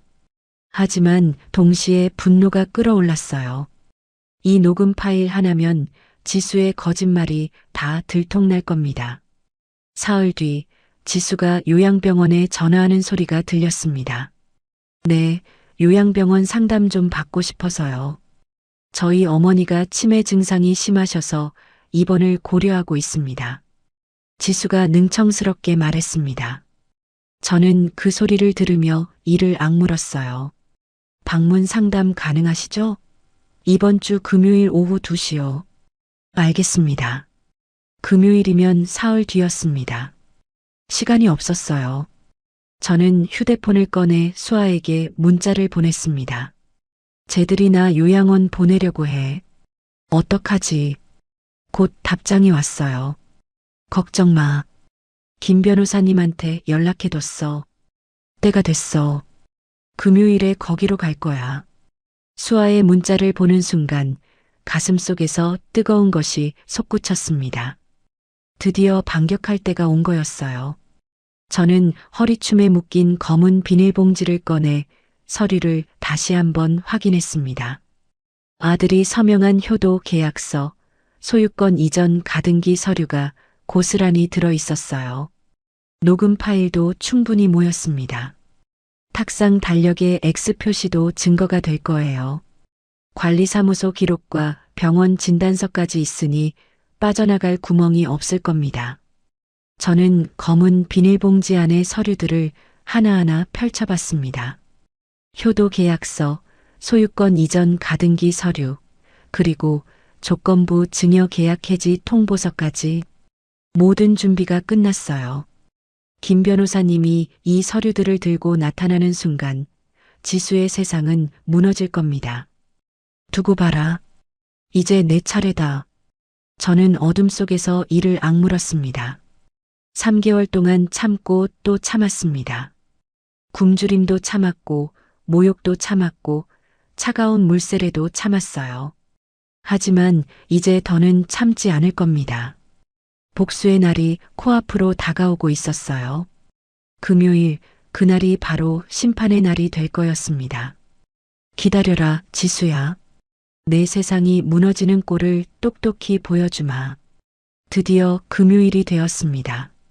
저는 이틀 동안 물 한 모금 마시지 못해 입술이 쩍쩍 갈라지고 혀가 입천장에 달라붙었어요. 지수가 일부러 굶긴 거였습니다. 상담사가 왔을 때 더 쇠약해 보여야 치매 등급을 잘 받을 수 있다면서요. 그 말을 문틈으로 듣고 이를 악물었습니다. 오후 2시 현관 초인종이 울렸습니다. 안녕하세요. 은빛사랑 요양병원에서 나왔습니다. 인터폰에서 상냥한 여자 목소리가 들렸어요. 지수가 후다닥 달려가 문을 열었습니다. 어서 오세요. 기다리고 있었어요. 지수의 목소리가 꿀처럼 달콤하게 변했습니다. 저는 창고 방에서 귀를 쫑긋 세우고 들었어요. 잠시 후 지수가 창고 문을 열었습니다. 자물쇠 푸는 소리가 철컥 났어요. 어머님 나가세요. 아시죠? 아픈 척, 정신 오락가락하는 척 연기 잘하셔야 해요. 실수하면 국물도 없어요. 지수가 제 귀에 대고 협박을 속삭였습니다. 저는 고개를 끄덕이는 척하면서 주머니 속 휴대폰의 녹음 버튼을 눌렀어요. 거실로 나가니 깔끔한 정장을 입은 중년 여성이 소파에 앉아 있었습니다. 요양병원 상담사였어요. 저는 일부러 비틀거리는 척하며 걸었습니다. 사실 진짜로 기운이 없어서 비틀거린 거였지만요. 어머나 세상에. 어머님 상태가 많이 안 좋으시네요. 상담사가 제 몰골을 보고 깜짝 놀랐습니다. 저도 제가 어떻게 생겼는지 짐작이 갔어요. 뼈만 앙상하게 남은 얼굴, 푹 꺼진 눈, 갈라진 입술. 귀신이 따로 없었겠죠. 네, 식사도 거부하시고 제가 아무리 챙겨드려도 소용이 없어서요. 이렇게 연락드렸어요. 지수가 거짓 눈물을 훔치며 연기를 시작했습니다. 저는 속으로 비웃었어요. 저 뻔뻔한 거짓말쟁이. 저도 너무 안타까워요. 며느리로서 최선을 다했는데도 이렇게 되니까 제 가슴이 미어지네요. 지수가 흑흑거리며 울먹였습니다. 연기력 하나는 기가 막히더군요. 저는 소파에 앉아 멍하니 허공을 바라보는 척했어요. 치매 환자처럼 보이려고요. 바로 그 순간이었습니다. 저는 떨리는 손으로 휴대폰을 꺼내 김 변호사님께 문자를 보냈어요. 지금입니다. 10분쯤 지났을까요? 현관 초인종이 다시 울렸습니다. 지수가 울음을 뚝 그치고 고개를 갸웃거렸어요. 누구세요? 김철호 변호사입니다. 김순자님을 뵈러 왔습니다. 인터폰 너머로 중후한 남자 목소리가 울려 퍼졌습니다. 그 순간 지수의 얼굴이 백지장처럼 하얗게 질렸어요. 변호사요? 변호사가 여길 왜 와요? 지수가 사시나무 떨듯 떨며 저를 쳐다봤습니다. 저는 아무 대답도 하지 않고 차가운 눈으로 그녀를 응시했어요. 3개월 동안 참고 또 참았던 분노가 눈빛에 담겨 있었을 겁니다. 초인종이 계속 울렸습니다. 지수는 어쩔 수 없이 현관문을 열었어요. 문 밖에는 50대 중반의 중후한 신사가 서 있었습니다. 김철호 변호사, 남편이 살아생전 친동생처럼 믿었던 분이었어요. 그 옆에는 수아도 비장한 표정으로 서 있었습니다. 안녕하십니까? 저는 법무법인 정의의 김철호 변호사입니다. 김순자님의 법률 대리인 자격으로 왔습니다. 김 변호사가 명함을 내밀었습니다. 지수가 명함을 받아드는 손이 심하게 떨렸어요. 그때 영민이가 회사에서 연락을 받고 급히 달려왔습니다. 헐레벌떡 현관으로 뛰어들어오더니 숨을 헐떡이며 물었어요. 무슨 일입니까? 변호사라니요? 요양병원 상담사도 심상치 않은 분위기에 자리에서 일어났습니다. 모두의 얼굴이 딱딱하게 굳어졌어요. 저는 그 순간 있는 힘을 다해 천천히 자리에서 일어났습니다. 냄새나는 창고방이 아닌 환한 거실 한가운데 당당하게 섰어요. 3개월 만에 처음으로 허리를 꼿꼿이 폈습니다. 이제 끝이다. 저는 지수를 똑바로 노려보며 낮고 단호하게 말했습니다. 제 목소리는 더 이상 떨리지 않았어요. 김 변호사가 거실 테이블 위에 검은색 서류 가방을 올려놓았습니다. 가방을 열자 두툼한 서류 뭉치가 모습을 드러냈어요. 자, 이제 본격적으로 얘기를 시작해 볼까요? 김 변호사가 얼음처럼 차갑고 차분한 목소리로 말했습니다. 지수의 얼굴에서 핏기가 싹 가셨어요. 먼저 이것부터 보시죠. 김 변호사가 서류 한 장을 꺼내 테이블 위에 놓았습니다. 제가 아들에게 서명받았던 효도 계약서였어요. 효도 계약 불이행 시 즉시 소유권 이전 가등기 실행 및 채무 전액 상환. 기억나시죠? 영민 씨가 직접 서명하신 겁니다. 김 변호사가 서류의 서명란을 손가락으로 톡톡 가리켰습니다. 영민이가 떨리는 눈으로 서류를 내려다봤어요. 이게 뭐야? 엄마, 이게 대체 뭔데? 영민이가 당황해서 물었습니다. 내가 읽지도 않고 도장 찍은 그 서류다. 30억 빌려줄 때 내가 서명한 거야. 저는 담담하게 대답했어요. 그리고 이건 조건부 증여 계약서입니다. 김 변호사가 또 다른 서류를 꺼냈습니다. 1억 원 증여할 때 지수가 서명한 계약서였어요. 여기 보세요. 제3조. 증여금 1억 원은 김순자님의 부양 및 병원비 목적으로만 사용할 것을 위임한다. 수증자는 증여자를 성실히 부양하고 존중하여야 한다. 김 변호사가 또박또박 읽어 내려갔습니다. 그런데 지수 씨, 이 계약 지키셨습니까? 김 변호사가 날카로운 시선으로 지수를 쏘아봤습니다. 지수가 입술을 달싹거렸지만 아무 말도 못했어요. 저는 어머님을 잘 모셨어요. 정말이에요. 지수가 겨우 입을 열었습니다. 목소리가 파르르 떨렸어요. 정말요? 그럼 이건 뭡니까? 김 변호사가 낡은 탁상 달력을 꺼내 들었습니다. 제가 매일 눈물을 삼키며 X 표시를 했던 그 달력이었어요. 이 수많은 X 표시가 뭔지 아십니까? 식사를 굶긴 날입니다. 3개월 동안 무려 35일. 한 달에 열흘 이상 노인을 굶기셨군요. 김 변호사의 목소리에 경멸이 담겨 있었습니다. 영민이가 달력을 들여다보더니 입을 다물지 못했어요. 엄마, 이게 진짜야? 그래, 사실이다. 저는 담담하게 고개를 끄덕였습니다. 영민이의 얼굴이 일그러졌어요. 그리고 결정적인 증거가 여기 있습니다. 김 변호사가 제 휴대폰을 건네받아 재생 버튼을 눌렀습니다. 거실에 지수의 목소리가 쩌렁쩌렁 울려 퍼졌어요. 어머님 같은 분은 정신 좀 차리셔야 해요. 이어서 철퍼덕 물 끼얹는 소리가 생생하게 들렸습니다. 여기는 제 집이에요. 어머님은 그냥 얹혀 사는 식객이라고요. 녹음 속 지수의 목소리는 너무나 선명해서 부정할 수가 없었어요. 영민이가 다리에 힘이 풀렸는지 소파에 털썩 주저앉았습니다. 여보, 이게 뭐야? 대체 무슨 소리냐고? 영민이가 배신감에 치를 떨며 지수를 노려봤습니다. 지수는 사색이 되어 말을 잇지 못했어요. 더 있습니다. 관리사무소 신고 기록입니다. 김 변호사가 또 다른 서류를 꺼냈습니다. 10월 15일 1206호 창고에서 노인이 쓰러져 있는 것을 발견. 고열 증상, 응급실 이송 권고했으나 보호자가 완강히 거부. 김 변호사가 기록을 읽어 내려갔습니다.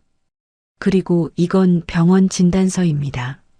영양실조, 탈수 증세, 저체온증. 이게 잘 모셨다는 사람의 성적표입니까? 김 변호사가 진단서를 지수 눈앞에 들이밀었습니다. 지수는 고개를 푹 떨구고 바닥만 응시했어요. 요양병원 상담사가 자리에서 벌떡 일어났습니다. 저는 이런 상황인 줄 꿈에도 몰랐습니다.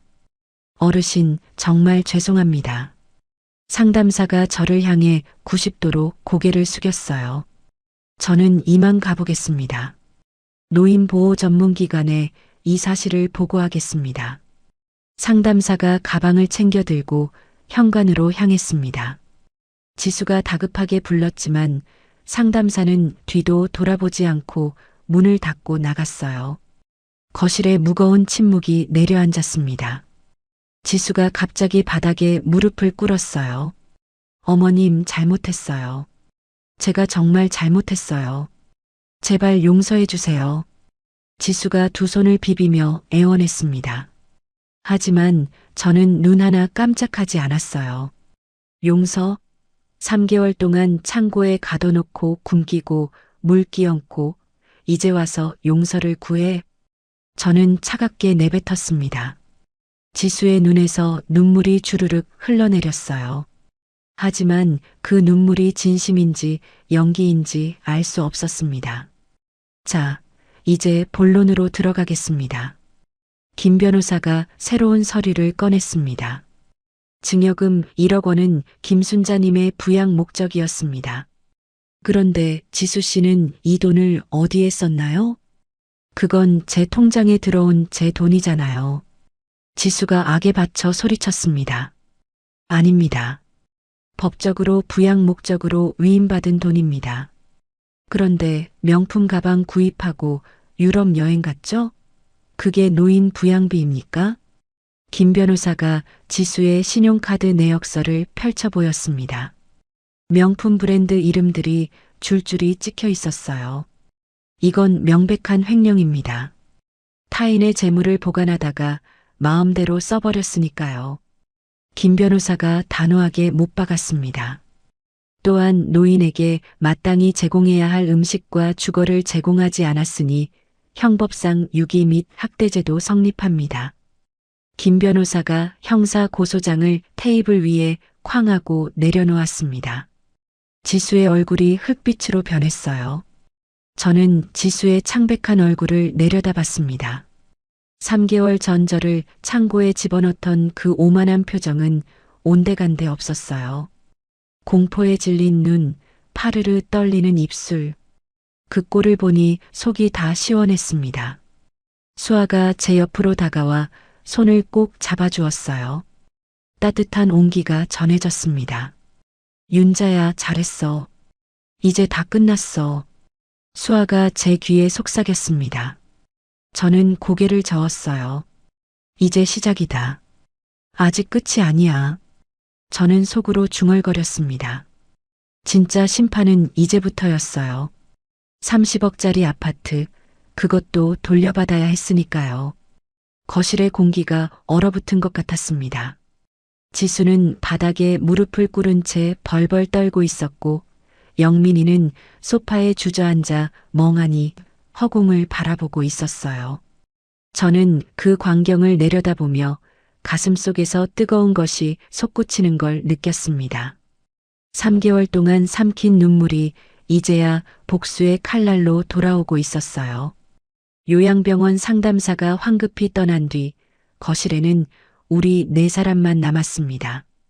지수와 영민이, 그리고 저와 김 변호사. 팽팽한 긴장감이 공기 중에 감돌았어요. 자, 이제 본론으로 들어가겠습니다. 김 변호사가 서류 가방에서 새로운 서류를 꺼냈습니다. 효도 계약 위반으로 인한 30억 원 전액 상환 청구 소장입니다. 김 변호사가 서류를 테이블 위에 펼쳤어요. 영민이가 화들짝 놀라며 고개를 들었습니다. 30억 전액이요? 그게 무슨 소리예요? 계약서 제5조를 다시 읽어드릴까요? 수증자가 위 조건을 위반할 경우 증여자는 본 계약을 즉시 해지하고 증여금 전액의 반환을 청구할 수 있다. 김 변호사가 또박또박 읽어 내려갔습니다. 영민 씨, 어머니를 성실히 부양하고 존중한다는 조건으로 30억을 받으셨죠. 그런데 어머니를 창고에 가두고 굶기고 학대했습니다. 이건 명백한 계약 위반입니다. 영민이의 얼굴이 새하얗게 질렸어요. 입술이 파르르 떨렸습니다. 그럼 이 아파트를 다 내놓으라는 거예요? 네. 이미 어제부로 이 아파트의 가압류 처리가 완료되었습니다. 당장 30억을 현금으로 갚지 못하면 집을 팔아서라도 갚으셔야 합니다. 김 변호사가 냉정하게 말했어요. 아니, 그러면 우리는 어디서 살아요? 길바닥에 나앉으라는 거예요? 지수가 바닥을 치며 울부짖었습니다. 눈물과 콧물이 범벅이 된 얼굴이었어요. 하지만 저는 눈 하나 깜짝하지 않았습니다. 3개월 전 제가 창고에 갇혔을 때 지수는 저한테 이렇게 물었었죠. 갈 데 없으시죠? 그 말이 고스란히 돌아온 거였어요. 그건 내 사정이지. 나를 창고에 가둘 때는 내가 어디서 살든 상관없었잖아. 저는 차갑게 내뱉었습니다. 지수가 입을 다물고 고개를 떨궜어요.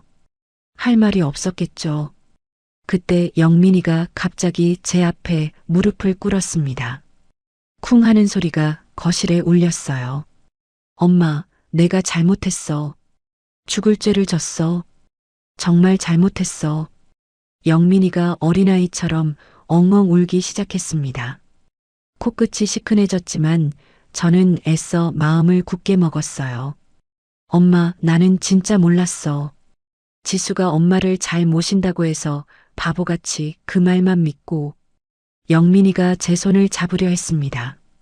하지만 저는 매몰차게 손을 뒤로 뺐어요. 내가 3개월 동안 단 한 번이라도 창고 문을 열어봤니? 엄마 밥은 먹었냐고 물어본 적 있어? 모른 척한 건 방관이야. 방관도 죄란 말이다. 저는 이를 악물고 말했습니다. 목소리가 떨렸지만 눈물은 흘리지 않았어요. 이 자리에서 약한 모습을 보이고 싶지 않았습니다. 영민이가 고개를 푹 숙였어요. 변명할 말이 없었겠죠. 참고로 두 분께서 피눈물 흘리며 후회하실 게 하나 더 있습니다. 김 변호사가 서류 가방 깊숙한 곳에서 또 다른 서류를 꺼냈습니다. 저는 이 순간을 기다렸어요. 진짜 반전은 지금부터였습니다. 이게 뭐죠? 지수가 불안한 눈빛으로 물었습니다. 등기부 등본 3장입니다. 김 변호사가 서류를 펼쳤어요. 지수와 영민이의 눈이 휘둥그레졌습니다. 노량진 수산시장 앞 상가 건물. 시가 50억 원. 소유자 김순자. 김 변호사가 첫 번째 등기부 등본을 읽었습니다. 지수의 얼굴이 굳어졌어요. 마포구 상암동 오피스텔. 시가 30억 원. 소유자 김순자. 두 번째 등본이었어요. 영민이가 믿을 수 없다는 듯 눈을 크게 떴습니다.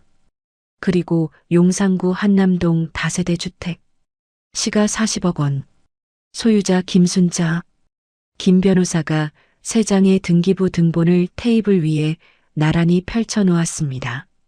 지수의 입이 떡 벌어졌어요. 영민이도 입을 다물지 못하고 서류를 번갈아 쳐다봤습니다. 이게 다 어머님 재산이에요? 네. 합쳐서 약 120억 원 상당입니다. 월 임대 수익만 5천만 원이 넘죠. 김순자님은 노량진 수산시장에서 40년간 도매업을 하시며 이 모든 걸 읽어내셨습니다. 김 변호사가 담담하게 설명했습니다. 저는 그 말을 들으며 남편 생각이 났어요. 우리 둘이 새벽부터 밤까지 일해서 한 푼, 두 푼 모은 돈이었습니다. 비린내에 절어가며 손이 트고 갈라지며 허리가 휘어가며 번 돈이었어요. 지수와 영민이가 서류를 내려다보며 숨도 쉬지 못했습니다. 거실에 무거운 침묵이 내려앉았어요. 1억이 전부가 아니었어요? 지수가 떨리는 입술로 물었습니다. 그 목소리에 후회가 가득 담겨 있었어요. 하지만 이미 늦었습니다. 1억은 시험이었지. 저는 지수를 싸늘하게 내려다보며 말했습니다. 내가 진짜 나를 가족으로 생각하는지, 돈만 보고 달려드는지 알아보려고 한 거야. 남편이 살아생전에 늘 그러셨어.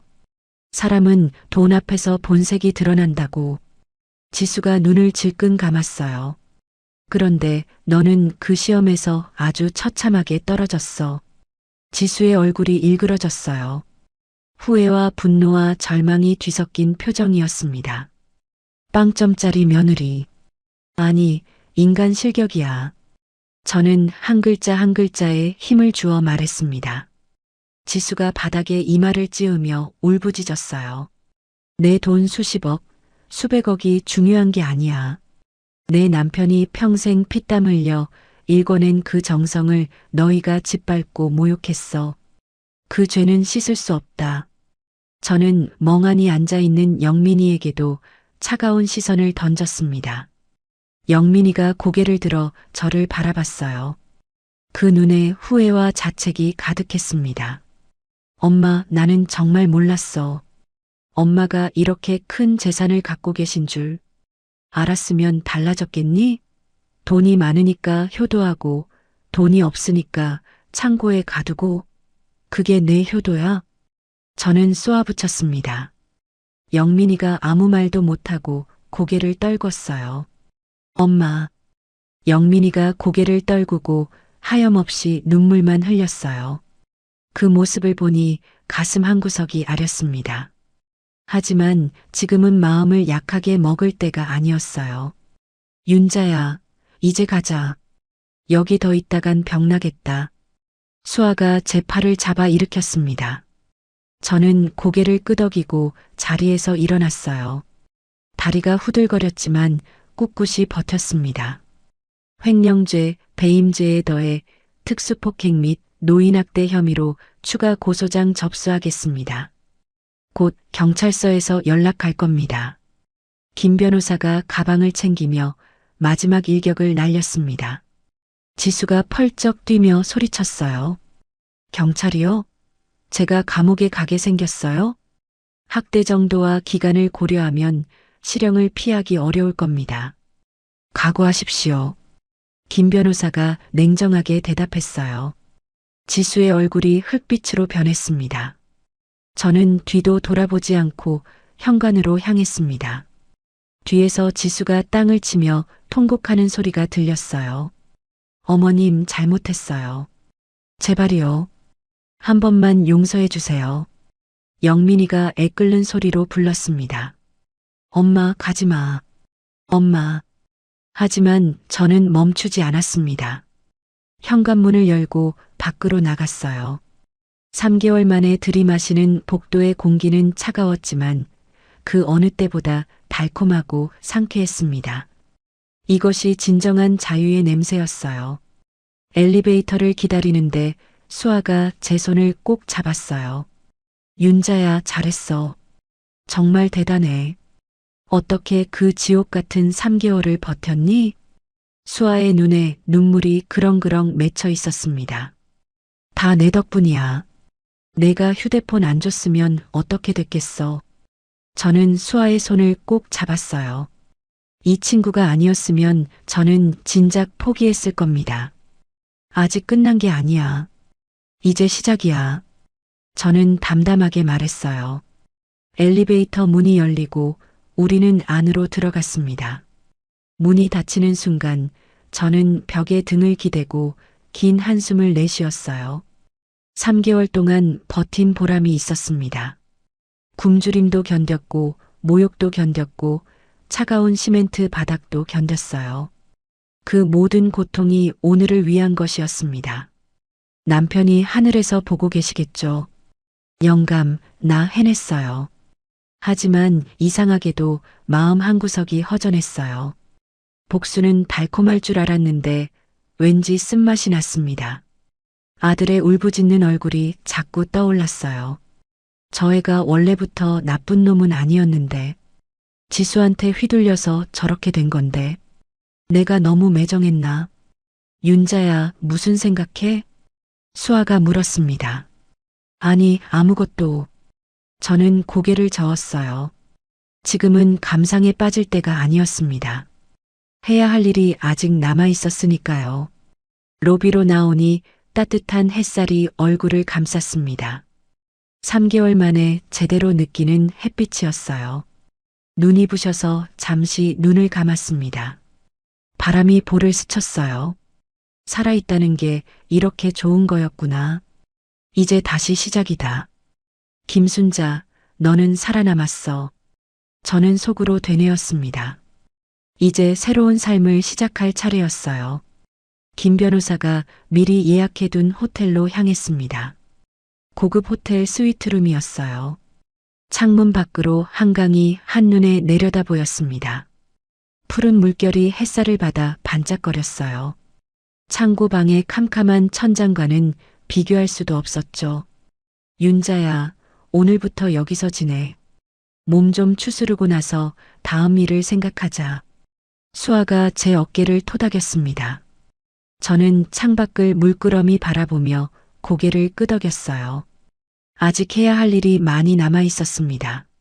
하지만 오늘은 일단 쉬고 싶었어요. 3개월 만에 처음으로 진짜로 너무 편안하게 푹 쉬고 싶었습니다. 호텔에서 일주일을 지냈습니다. 따뜻한 물로 샤워도 하고 푹신한 침대에서 잠도 자고 영양가 있는 음식도 실컷 먹었어요. 3개월 동안 빠진 살이 조금씩 붓기 시작했습니다. 거울을 보니 광대뼈가 툭 튀어나왔던 얼굴에 살집이 돌아오고 있었어요. 수아가 매일 병문안을 왔습니다. 과일도 깎아주고 시장 이야기도 들려주고 옛날 추억도 나누며 시간을 보냈어요. 이 친구가 없었으면 저는 어떻게 됐을까요? 생각만 해도 아찔했습니다. 윤자야, 시장 사람들이 다 내 걱정했어. 어디 아픈 줄 알고. 수아가 포도를 까며 말했어요. 뭐라고 했어? 그냥 몸이 안 좋아서 쉬고 있다고 했지. 자세한 건 말 안 했어. 저는 고개를 끄덕였습니다. 아직은 사람들에게 이 일을 알리고 싶지 않았어요. 부끄러운 게 아니라 마음의 정리가 안 됐기 때문이었습니다. 김 변호사가 매일 소식을 전해주었습니다. 일이 빠르게 진행되고 있었어요. 지수 씨가 경찰서에 출석했습니다. 노인학대 및 특수폭행 혐의로 정식 수사가 시작됐어요. 김 변호사의 전화를 받으며 저는 창밖을 바라봤습니다. 한강 위로 유람선이 천천히 지나가고 있었어요. 영민 씨는요? 방조 혐의로 함께 조사받고 있습니다. 다만 직접 학대에 가담한 건 아니라서 지수 씨보다는 가벼운 처분이 예상됩니다. 저는 한숨을 내쉬었습니다. 아들이 경찰 조사를 받는다니 마음이 편할 리가 없었어요. 하지만 이게 다 자업자득이었습니다. 며칠 뒤 더 충격적인 소식이 들려왔어요. 지수가 구속되었다는 거였습니다. 학대 기간이 길고 정도가 심각해서 도주 우려가 있다는 이유였어요. 구치소에 갇힌 지수의 모습이 떠올랐습니다. 3개월 전 저를 창고에 가뒀던 그 여자가 이제는 자기가 갇혀 있는 거였어요. 통쾌해야 할 텐데 이상하게 마음이 무거웠습니다. 복수는 이렇게 허무한 거였나요? 지수가 아무리 나쁜 짓을 했어도 누군가가 감옥에 간다는 건 무거운 일이었습니다. 더구나 그 사람이 내 며느리였으니까요. 아니, 이젠 전 며느리가 되겠군요. 열흘쯤 지났을 때 영민이에게서 연락이 왔습니다. 저는 한참을 망설이다가 전화를 받았어요. 엄마. 영민이의 목소리는 완전히 다른 사람 같았습니다. 기운 없고 축 처진 목소리였어요. 무슨 일이니? 엄마 만나서 얘기 좀 하고 싶어. 제발 한 번만 시간 내줘. 저는 잠시 침묵했습니다. 솔직히 아직 아들 얼굴을 볼 자신이 없었어요. 그 얼굴을 보면 3개월 동안의 기억이 다시 떠오를 것 같았습니다. 하지만 언제까지 피할 수도 없는 노릇이었습니다. 언젠가는 마주해야 할 일이었어요. 그래, 내일 오후 3시에 이 호텔 로비로 와. 전화를 끊고 나서 가슴이 쿵쾅거렸습니다. 내일 무슨 말을 해야 할지 도무지 감이 잡히지 않았어요. 다음 날 오후 영민이가 호텔 로비에 나타났습니다. 저는 멀리서 아들의 모습을 지켜봤어요. 열흘 사이에 사람이 완전히 달라져 있었습니다. 수염이 덥수룩하게 자라 있었고 눈 밑에는 검은 그늘이 짙게 깔려 있었어요. 양복 대신 구겨진 티셔츠를 입고 있었습니다. 영민이가 저를 발견하고 다가왔어요. 저와 눈이 마주치자 금세 눈시울이 붉어졌습니다. 엄마. 영민이가 제 앞에 와서 멈춰섰습니다. 입술을 달싹거리다가 결국 그 자리에서 무릎을 꿇었어요. 호텔 로비에서 사람들이 쳐다봤지만 아랑곳하지 않았습니다. 엄마, 죽을 죄를 졌어. 아들 자격이 없어. 영민이가 고개를 조아리며 말했습니다. 어깨가 들썩이며 흐느끼는 소리가 났어요. 일어나. 사람들 다 본다. 저는 낮은 목소리로 말했습니다. 영민이가 고개를 들었어요. 눈물범벅이 된 얼굴이 너무 처량해 보였습니다. 아무리 미워도 내 뱃속에서 나온 자식인데 마음 한구석이 아렸어요. 우리는 로비 구석의 조용한 자리에 앉았습니다. 영민이가 떨리는 손으로 커피잔을 들었어요. 엄마, 나 지수랑 이혼하기로 했어. 영민이가 먼저 입을 열었습니다. 예상은 했지만 막상 들으니 복잡한 기분이었어요. 지수가 구속되고 나서 모든 게 무너졌어. 회사에서도 징계받았고 이 일이 소문나서 부장에서 과장으로 강등됐어. 영민이가 쓴웃음을 지었습니다. 승진해서 그렇게 좋아하더니 결국 이렇게 됐군요. 샴페인 파티하던 게 불과 한 달 전인데 세상 일은 참 알 수가 없었습니다. 아파트도 가압류 풀고 매각 절차 들어갔어. 빚 다 갚고 나면 남는 거 하나도 없을 거야. 그 화려하던 45평 아파트가 이제 남의 손에 넘어가게 생겼어. 그래서 어쩔 건데? 저는 담담하게 물었습니다.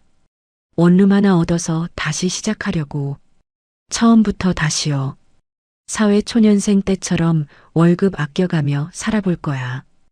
영민이가 고개를 떨궜어요. 엄마, 나 이제야 깨달았어. 내가 얼마나 바보였는지. 지수한테 완전히 휘둘리면서 그게 사랑인 줄 알았어. 눈이 멀어도 한참 멀었던 거야.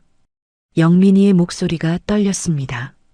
엄마가 나 낳고 키우느라 얼마나 고생했는지, 아빠 돌아가시고 혼자서 얼마나 악착같이 일했는지 다 알면서도 모른 척했어. 지수 비위나 맞추느라. 영민이가 두 손으로 얼굴을 감싸며 흐느꼈습니다. 어깨가 들썩거렸어요.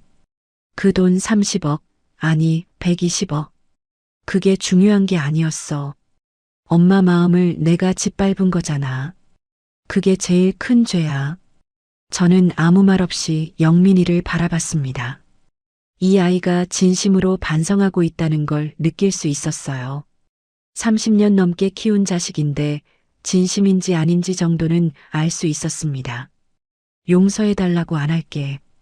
그럴 자격 없어. 그냥 앞으로 열심히 살면서 조금씩 속죄할게. 100년이 걸리더라도 갚을게. 영민이가 눈물을 훔치며 말했어요. 저는 긴 한숨을 내쉬었습니다. 창밖으로 늦은 오후에 햇살이 비쳐 들어왔어요. 3개월 전 창고에서 이 햇살을 얼마나 그리워했던가요? 그때는 아들이 이렇게 무릎 꿇고 울 줄 상상도 못했습니다.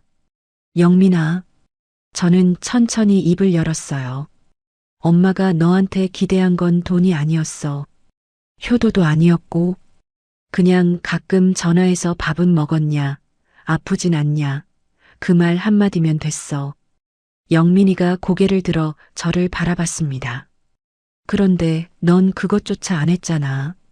3개월 동안 창고에 갇혀 있는 엄마한테 밥 한 끼 챙겨주는 건 고사하고 문 한 번 열어보지도 않았어. 영민이가 입술을 깨물었어요. 눈에서 눈물이 주르륵 흘러내렸습니다. 그게 제일 서러웠어. 돈이 없어서가 아니라 내 자식이 나를 버렸다는 게. 저도 모르게 목이 메었습니다. 눈시울이 뜨거워졌어요. 엄마. 영민이가 제 손을 덥석 잡았습니다. 거친 손이었어요. 예전에 부드럽던 손이 언제 이렇게 변했을까요? 용서 못해도 돼. 평생 미워해도 돼. 그래도 나는 엄마 아들이야. 죽을 때까지 엄마 아들이야. 영민이가 제 손등에 이마를 대고 울었습니다. 뜨거운 눈물이 손등으로 흘러내렸어요. 저는 한참 동안 아무 말도 하지 않았습니다. 마음속에서 복잡한 감정들이 뒤엉켰어요. 분노, 서러움, 배신감. 그리고 그 밑바닥에 깔린 모정. 미워도 미워도 끝까지 미울 수 없는 게 자식이었습니다. 문득 남편 생각이 났어요. 영감이 살아있었다면 이 상황을 어떻게 봤을까요? 아마 저보다 더 화가 났겠죠. 하지만 결국엔 아들을 용서했을 거예요. 영감은 그런 사람이었으니까요. 화가 나도 끝까지 밀어붙이지 못하고 결국엔 품어주는 사람이었습니다. 영감, 나 어떻게 해야 해요? 저는 속으로 물었어요. 대답은 없었지만 마음속에서 뭔가 풀리는 느낌이 들었습니다. 일어나. 저는 낮은 목소리로 말했어요. 영민이가 고개를 들었습니다. 용서는 아직이야. 하지만 기회는 줄게. 영민이의 눈이 커졌어요. 진짜로? 내가 진심으로 달라졌는지 두고 볼 거야. 말로만 하지 말고 행동으로 보여. 영민이가 연신 고개를 끄덕였습니다. 알겠어, 엄마. 꼭 그럴게. 반드시 보여줄게. 영민이가 눈물을 훔치며 일어섰어요. 저도 자리에서 일어났습니다. 그리고 하나 더. 저는 영민이를 똑바로 바라보며 말했어요. 내 아버지 제삿날 기억하지? 다음 달 15일이야. 그날 노량진 시장와 아버지 산소같이 가자. 영민이의 눈에서 다시 눈물이 흘러내렸습니다. 응, 엄마. 꼭 갈게. 반드시 갈게. 아버지한테도 사죄드릴게. 영민이가 고개를 숙여 인사하고 돌아갔습니다. 멀어지는 아들의 뒷모습을 바라보며 저는 오랜만에 가슴이 뜨거워지는 걸 느꼈어요. 어깨가 축 처진 채 터벅터벅 걸어가는 모습이 너무 애처로워 보였습니다. 저 애가 다시 일어설 수 있을까요? 아니, 일어서야 해요. 반드시 일어서야 합니다. 넘어진 자리에서 다시 일어서는 게 인생이니까요. 아직 용서하기엔 이르지만 문을 완전히 닫지는 않았습니다. 그 문틈 사이로 희미한 빛이 새어 들어오고 있었어요. 언젠가 그 빛이 커져서 방 전체를 환하게 비출 날이 올지도 모르겠습니다. 그날이 언제인지는 아직 모르지만 기다려볼 마음은 있었어요. 저는 창밖을 바라봤어요. 해가 서쪽으로 기울고 있었습니다. 한강 위로 노을이 붉게 물들고 있었어요. 아름다웠습니다. 3개월 동안 창고 방에서 이 노을을 볼 수 없었다는 게 새삼 억울하기도 하고 감사하기도 했어요. 정말 긴 하루였어요. 하지만 이제 새로운 하루가 시작되려 하고 있었습니다. 내일은 노량진 시장에 가봐야겠어요. 오랫동안 비워둔 내 자리가 나를 기다리고 있을 테니까요. 노량진의 여제가 마침내 드디어 돌아갈 시간이었습니다. 다음 달 15일 남편 제삿날이 되었습니다. 이른 아침부터 준비를 시작했어요. 제사상에 올릴 음식들을 직접 만들었습니다. 남편이 좋아하던 갈비찜, 잡채, 동태전. 40년 동안 해온 솜씨라 손이 저절로 움직였어요. 칼질을 하다가 문득 눈물이 났습니다. 작년 제삿날에는 아들과 며느리가 와서 함께 지냈는데 올해는 모든 게 달라져 버렸으니까요. 아침 9시 영민이가 약속대로 왔습니다. 손에 하얀 국화 한 다발을 들고 있었어요. 한 달 만에 보는 아들 얼굴은 많이 달라져 있었습니다. 수염을 깔끔하게 밀었고 눈빛에 힘이 돌아와 있었어요. 무엇보다 표정이 밝아져 있었습니다. 짐을 내려놓은 사람의 얼굴이었어요. 엄마 왔어. 영민이가 조심스럽게 인사했습니다. 저는 고개를 끄덕이며 안으로 들어오라고 손짓했어요. 어색한 침묵이 흘렀지만 불편하지는 않았습니다. 우리는 함께 산소로 향했습니다. 경기도 광주에 있는 공원묘지였어요. 차 안에서 영민이가 조심스럽게 입을 열었습니다. 엄마, 나 요즘 퇴근하고 나서 봉사활동 다녀. 봉사활동? 응. 독거노인분들 도시락 배달하는 거야. 어르신들 얼굴 보면서 엄마 생각이 많이 났어. 저는 아무 말 없이 창밖을 바라봤습니다. 가을 햇살이 따스하게 내리쬐고 있었어요. 창고에 갇혀 계셨을 때 엄마가 얼마나 외롭고 무서웠을지 이제야 조금 알 것 같아. 영민이의 목소리가 떨렸습니다. 밥도 못 드시고 아무도 찾아오지 않고 그 어르신들 도시락 전해드릴 때마다 가슴이 철렁해. 내가 엄마한테 그랬구나 싶어서 저는 영민이를 돌아봤습니다. 아들의 눈가가 붉어져 있었어요. 진심이라는 걸 느낄 수 있었습니다. 산소에 도착했습니다. 무덤 앞에 꽃을 놓고 절을 올렸어요. 영민이가 땅에 무릎을 꿇고 이마가 닿도록 큰 절을 했습니다. 아버지, 불효자 왔습니다. 엄마한테 큰 죄를 지었어요. 평생 속죄하며 살겠습니다. 영민이가 흐느끼며 말했습니다. 어깨가 들썩거렸어요. 저는 남편의 비석을 바라봤습니다. 검은 대리석에 새겨진 이름이 햇빛에 반짝였어요. 영감, 저 좀 보세요. 우리 아들이 이제야 철이 들었어요. 늦었지만 다행이죠? 당신이 살아계셨다면 이 꼴을 보고 얼마나 가슴 아파하셨을까요? 하지만 이제 괜찮아요. 다 지나갔어요. 영민아. 저는 천천히 입을 열었습니다. 엄마가 너를 용서하기로 했어. 영민이가 고개를 번쩍 들었습니다. 눈물 범벅이 된 얼굴에 믿을 수 없다는 표정이 스쳤어요. 진짜야? 응. 내 아버지도 저 위에서 그러길 바라실 거야. 가족끼리 원수처럼 지내는 거 영감이 제일 싫어하셨잖아. 저는 남편의 비석을 쓰다듬으며 말했습니다.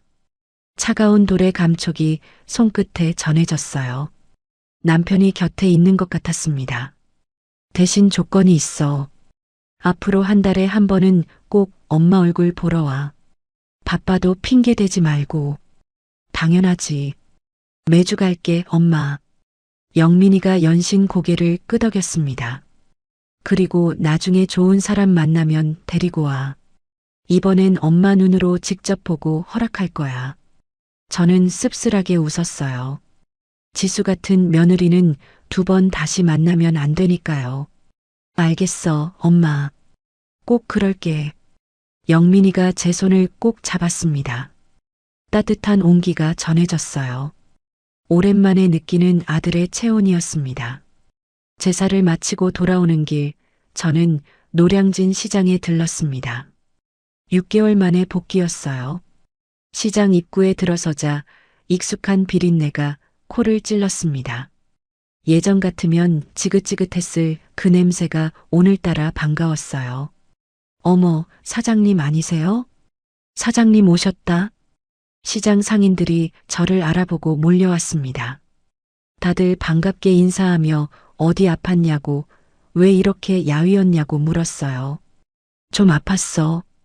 이제 괜찮아. 저는 대충 둘러댔습니다. 자세한 사정은 굳이 말하고 싶지 않았어요. 수아가 달려와 제 팔을 잡았습니다. 윤자야, 드디어 왔구나. 다들 얼마나 기다렸는지 몰라. 수아의 눈가에 눈물이 그렁그렁했어요. 저는 오랜만에 제 가게 앞에 섰습니다. 먼지가 쌓인 진열대, 비어있는 수조들. 6개월 동안 문을 닫아두었더니 황량해 보였어요. 하지만 곧 다시 활기를 되찾을 겁니다. 저는 소매를 걷어붙이고 청소를 시작했어요. 걸레로 진열대를 닦고 유리창을 닦고 바닥을 쓸었습니다. 땀이 등줄기를 타고 흘러내렸지만 기분이 좋았어요. 이게 진짜 내 삶이었습니다. 정 반장이 달려와 제 손을 덥석 잡았어요. 사장님, 진짜 걱정 많이 했습니다. 어디 편찮으셨던 거예요? 응, 좀 아팠어. 근데 이제 괜찮아. 다행이네요. 사장님 없으니까 시장이 횡하더라고요. 정 반장의 눈가가 촉촉해졌습니다. 40년을 함께 일한 동지였어요. 이 사람들이 있어서 제가 버틸 수 있었습니다. 한 달 뒤 가게가 다시 문을 열었습니다. 단골 손님들이 하나둘 찾아왔어요.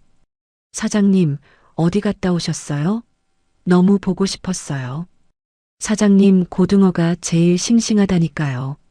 손님들의 칭찬을 들으니 가슴이 뿌듯해졌습니다. 이게 제 자리였어요. 화려한 강남 아파트가 아니라 비린내 진동하는 이 시장이 제가 있어야 할 곳이었습니다. 어느 날 저녁 가게 문을 닫고 정리하는데 영민이가 불쑥 나타났어요. 손에 따뜻한 호빵 봉지를 들고 있었습니다. 엄마, 저녁 먹었어? 이거 먹으면서 쉬어. 퇴근길에 사왔어. 영민이가 호빵을 건넸습니다. 저는 호빵을 받아들며 아들을 바라봤어요. 퇴근길에 일부러 들른 거였습니다. 예전 같으면 상상도 못할 일이었어요. 고마워. 저는 짧게 대답했지만 마음은 따뜻해졌어요. 저는 가게 앞간이 의자에 나란히 앉아 호빵을 먹었습니다. 김이 모락모락 피어올랐어요. 시장 골목에 서늘한 바람이 불었지만 마음만은 따뜻했습니다. 예전에는 이런 순간이 당연한 줄 알았어요. 아들과 나란히 앉아 간식을 먹는 일상이. 그런데 그게 얼마나 소중한 건지 잃어봐야 알게 되더군요. 엄마, 나 다음 주에 면접 봐. 새 회사 도전하는 거야. 그래, 잘 되면 좋겠다. 열심히 해볼게. 이번엔 제대로 살아볼 거야. 돈보다 사람이 먼저라는 거, 이제 알았어. 영민이가 결연한 표정으로 말했습니다. 저는 고개를 끄덕였어요. 그래, 그걸 알았으면 됐다. 돈은 다시 벌 수 있지만 잃어버린 마음은 되찾기 어려우니까요. 저녁 노을이 시장 골목을 붉게 물들이고 있었습니다. 호빵의 단 냄새와 생선의 비린내가 뒤섞였어요. 이상한 조합이었지만 어쩐지 정겨웠습니다. 문득 생각했어요. 인생이란 참 알 수 없는 거라고. 6개월 전만 해도 저는 창고에 갇혀 죽음을 기다리고 있었습니다. 그런데 지금은 이렇게 아들과 나란히 앉아 호빵을 먹고 있어요. 세상 일은 정말 모르는 거였습니다. 지수는 재판에서 징역 2년을 선고받았습니다. 노인학대와 횡령 혐의가 인정된 거였어요. 법정에서 지수가 울면서 선처를 호소했다고 들었습니다. 하지만 저는 재판에 가지 않았어요. 그 얼굴을 다시 보고 싶지 않았거든요. 감옥에서 어떻게 지내는지는 모르겠지만 더 이상 알고 싶지도 않았습니다. 그 사람은 이제 제 인생에서 완전히 지워진 존재였어요. 미움조차 아까운 사람이었습니다. 30억 아파트는 매각되어 제 손에 돌아왔습니다. 그 돈으로 시장 근처에 작은 집을 하나 샀어요. 15평짜리 작은 빌라였지만 창문으로 햇살이 잘 들어와서 좋았습니다. 남는 돈은 복지재단에 기부했습니다. 독거노인 급식 지원 사업에 써달라고요. 제가 겪은 일을 다른 어르신들은 겪지 않았으면 하는 마음이었어요. 저는 하늘을 올려다봤습니다. 별이 하나둘 떠오르고 있었어요. 영감, 나 잘 살고 있어요. 힘들었지만 버텼어요. 앞으로도 씩씩하게 살 거예요. 저는 속으로 남편에게 말했습니다. 바람이 볼을 스쳤어요. 마치 남편이 대답하는 것 같았습니다. 잘했어, 당신. 앞으로도 잘할 거야. 73, 적지 않은 나이지만 아직 갈 길이 멀었습니다. 노량진의 여제는 쓰러지지 않아요. 비록 상처가 남았지만 그 상처 위에 새살이 돋고 있었습니다. 그리고 그 새살 위에 다시 꽃이 피어날 거예요. 지난 6개월은 지옥 같았지만 그 지옥을 통과했기에 지금의 평화가 더욱 소중하게 느껴졌습니다. 수아가 옆가게에서 손을 흔들었어요. 저도 손을 흔들어 인사했습니다. 이 친구가 없었으면 저는 어떻게 됐을까요? 평생 갚아도 다 못 갚을 은혜였어요. 저는 빈 호빵 봉지를 접으며 자리에서 일어났습니다. 가자, 영민아. 집에 가서 밥 해줄게. 응, 엄마. 영민이가 환하게 웃었습니다. 오랜만에 보는 아들의 미소였어요. 우리는 나란히 시장 골목을 걸어 나갔습니다. 어둠이 내리는 골목에 가로등 불빛이 하나둘씩 켜지고 있었어요. 길은 아직 멀지만 이제 더 이상 혼자가 아니었습니다. 아들이 곁에 있었고 친구가 있었고 시장 사람들이 있었어요. 그게 제 진짜 재산이었습니다. 돈으로 살 수 없는 120억보다 더 소중한 재산이요. 이야기는 여기서 끝이 납니다. 하지만 제 인생은 아직 끝나지 않았어요. 내일도 모레도 저는 이 시장에서 생선을 팔 겁니다. 새벽같이 일어나 경매장에 가고 손님들과 실랑이하고 저녁에는 피곤한 몸을 끌고 집에 돌아오겠죠. 그게 제 삶이니까요. 평범하지만 그래서 더욱 소중한 삶이니까요. 여러분도 힘내세요. 어떤 어둠도 영원하지 않습니다. 반드시 아침은 옵니다. 꼭 그렇습니다. 믿으세요. 저처럼 늙은 할머니도 해냈으니 여러분도 분명히 할 수 있어요. 오늘의 사연 어떠셨나요? 사연이 마음에 닿았다면 더 좋은 사연으로 찾아뵐 수 있도록 구독과 좋아요를 눌러주세요.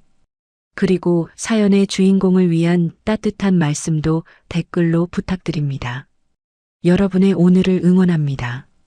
인생 소풍이었습니다.